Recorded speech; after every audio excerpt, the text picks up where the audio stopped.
Thanks a lot. I'm really hyped after the panel we had before because it perfectly set the scene for me.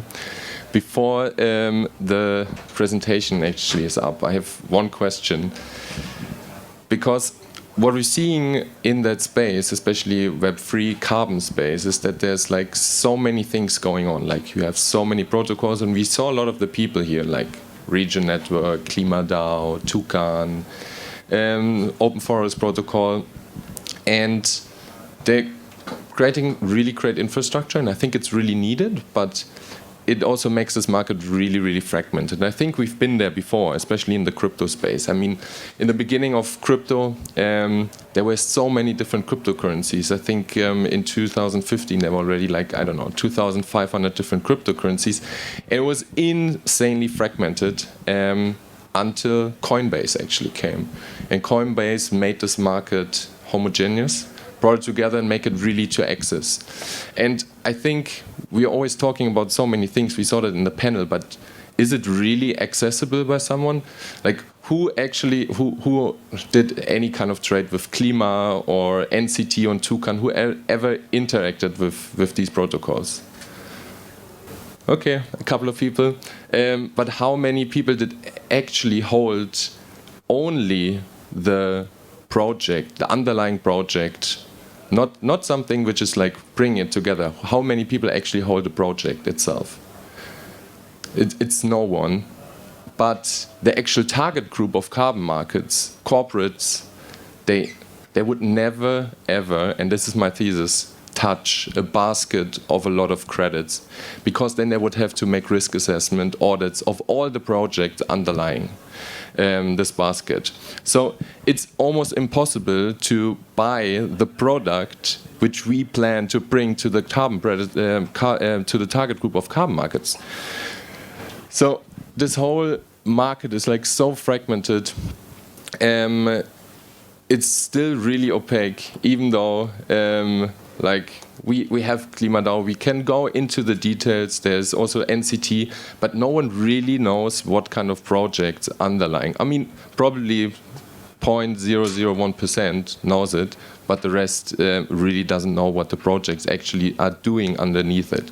So in order to get to this next wave, and I think we just talked about NFTs, OpenSea did the same for the NFT space. There were NFTs before, but how many people actually owned NFTs? I mean, there were CryptoKitties, a couple of people owned CryptoKitties, but how many people actually like frequently bought new NFTs? How many people actually had analytics on NFTs? Only OpenSea and Coinbase did both the same thing, made assets accessible. Only OpenSea like initiated the next wave also, especially in the crypto space, right? It brought, both of them brought a lot of people into the crypto space which were not Web3 or Web3 native before.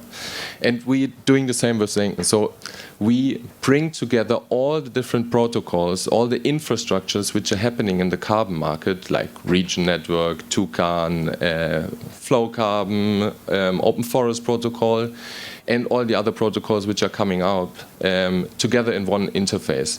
So we want to make it as easy as shopping on Amazon, and we launched the first platform, the first protocol together with Toucan, with all the single projects, where you makes it as easy as possible, like on Amazon or eBay, to shop these credits. And I think we have to close this gap, because we're talking and talking and talking in our crypto bubble, but the target group is still not reaching those credits.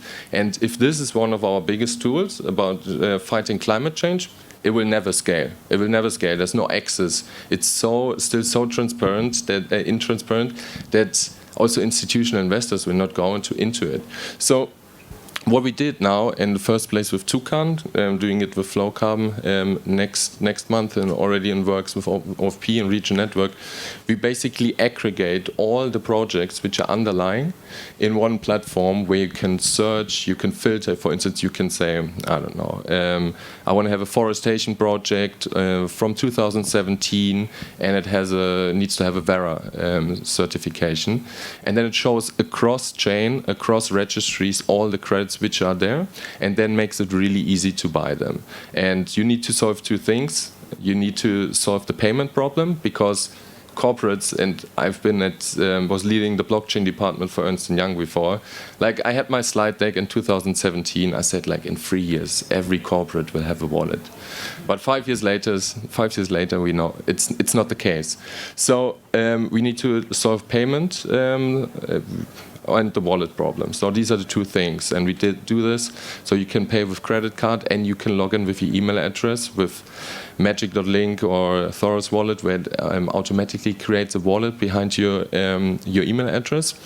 And then you can buy these assets. You can also get analytics, because what we didn't have before as well is, like, before you really have to think about a deal. A corporate, like, it is seriously like a truck deal. A corporate called a broker and asked, like, hey, I need the best shit you have, forestation credits. What do you have? What is the price point? And then they say, like, well, let me call my broker. Then the broker calls the broker and says, like, hey, aren't you the forestation expert? What do you have? And then he says, I have some credits for you. I just bought it from a project in Africa. I put 40% on it. I hope it's fine. And then and they said, like, yeah, it's great. I also put 40% on it. It's cool. And then they sell it to a corporate, or sometimes even to another platform, which has like a consulting deal with a corporate, and puts another 20 to 40% on. So I'm located in South Africa, and what we've seen, like, a lot of projects selling their credits for like $3, and in the end they get sold in Europe for like $15 a credit. So $12 just lost to intermediaries. And what's really important, and this is possible with blockchain, because we have a completely different data availability, suddenly we can run analytics. In this whole market, there has been no real analytics tool. So aggregating all the different protocols in one platform, we also have benchmark prices. So, for instance, you put in these filters, forestation, South Africa 2017, and then it shows you, like, what is the benchmark price for these criteria across all the registries. And this is like a real benefit to the corporates, because they don't have to trust the drug dealer what is the price at the moment, right? And another amazing thing actually is, and I only realized that after a couple of months actually, like, into this project, we also can use the whole liquidity which is in the market with this basket. So I'm not saying these baskets are unuseful. They're maybe just not the product a corporate is buying. So what we've actually created is something called smart routing, because we have two things. We have an order book exchange, where it's just like you can list your credit for whatever price you want, and this is really useful for price exploration. But then if this credit is also in a pool, you will also have a price point over there. And it always routes you to the cheapest price. So for instance, if someone lists this project for, let's say, $2.77 on our platform in the order book, but in the same time, the NCT price is $2.44, and this project is also in the NCT basket, then it will go the way and actually buys in the back end an NCT credit, redeems it, and there's a 10% fee on Toucan Pool at the moment, and redeems it for a single project, and then you get this credit for cheaper than is actually listed. And the beauty of this compared to Web 2 is actually we can use the whole supply which is on chain and in these baskets. And the beauty to Web 3 is it's seriously crazy, because a Web 2 player has to buy all these credits they sell. They have a massive inventory risk. They have a massive inventory cost, and the supply and the inventory is always really small. So it maybe sounds really stupid, but we are already the biggest carbon marketplace in the whole world, because we don't have this risk and these costs, because we can piggyback, so to say, on the supply of Toucan, in the next place of Flow Carbon, Open Forest Protocol, and so on. The biggest marketplace, they have like 1 to 2 million credits out there. Only with the Toucan supply, we're already more than 20 million credits. And as soon as Flow Carbon is live, there's probably another 15 to 20 million credits. This is like insane advancement, and it's way cheaper, because if you see this project, this kind of project could be sold for like $15 somewhere, and $3 was the actual price of the project developer. I mean, you would rather go for the $3.10.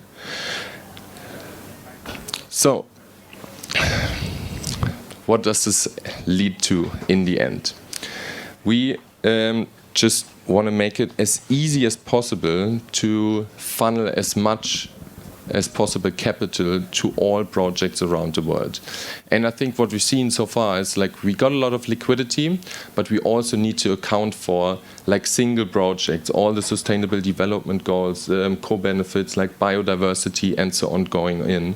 And therefore we need an order book exchange in order to basically bring high quality credits on chain, because at the moment there is almost no high quality on chain. And why is this? Like, we talk to Climeworks and all these also technical direct air capture companies. It is because most of the liquidity is currently going through these pools. And what does pool actually do? It's like commoditizing what you have, and it's like basically cutting you off from all the other co-benefits you have and so on. And then the other thing that's really important also, and this is more like something I urge everyone to do, is like we have to redefine the narrative around Web3 carbon, right? And I think this is basically what we're trying to have in this tool. You can list single projects, and there's price exploration for single projects in all the different characteristics and co-benefits. And only if we have that, then high-quality projects, and all of them, Climeworks, all of them, we're talking to them, they all see the benefits, but there's no structure, no infrastructure to actually sell their credits for their price points with all the characteristics. And this is what we've built, and we now did it in a soft launch, and probably in August we will go completely live. And seeing you here as well, I mean, so far there's a lot of past credits, but of course what we also want to do in the future is like aggregate and make it really accessible to have future credits there as well, because I think this is a massive tool to unlock a lot of projects out there. So just make it really accessible for all the new instruments that are coming to the not only carbon markets, and that's the reason I sometimes like to frame it climate finance, because it should not only be in this term of carbon credits, but just make climate finance accessible for everyone, corporates, institutional investors, and so on. Thanks. And